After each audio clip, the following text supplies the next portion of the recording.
नमस्कार, आपण पाहत आहे भांडा फोड न्यूज. एका दमात भ्रष्टाचारी कोमात. सोशल मीडिया, कर्जबाजारी, गुन्हेगारी, सट्टेबाजी, चोरी, मटका, जुगार, दारू, सावकारशाही, न्यायाच्या प्रतीक्षेत प्रशासन. भांडाफोड न्यूज. एका दमात भ्रष्टाचारी कोमात. जामिनावर सुटताच नराधमाचं भयानक कृत्य. महिलेला धर्मांतरणासाठी दबाव आणि जीवे मारण्याची धमकी. कोल्हापुरातील संतापजनक घटना.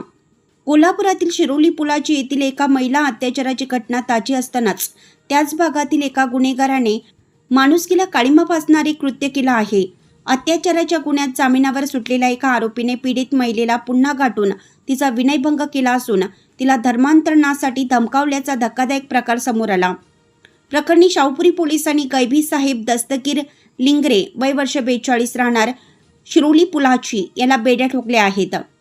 याबाबत मिळालेल्या माहितीनुसार संशयित आरोपी गैबी साहेब लिंगरे याच्यावर संबंधित महिलेने यापूर्वी अत्याचाराचा गुन्हा दाखल केला होता. या प्रकरणात तो कारागृहात होता.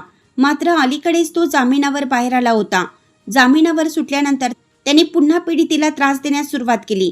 बुधवारी कोल्हापूर शहरातील महावीर कॉलेज परिसरात पीडिता जात असताना लिंगरे याने तिला रस्त्यात अडवले. त्याने तिला जबरदस्तीनं रिक्षात बसून तिचा विनयभंग केला. इतकंच नव्हे तर जर तू पोलिसात तक्रार केलीस तर तुला मारून टाकीन. पोलीस आणि हिंदुत्ववादी लोक माझे काहीच करू शकत नाहीत, अशा शब्दात त्यांनी पीडितेला धमकावले.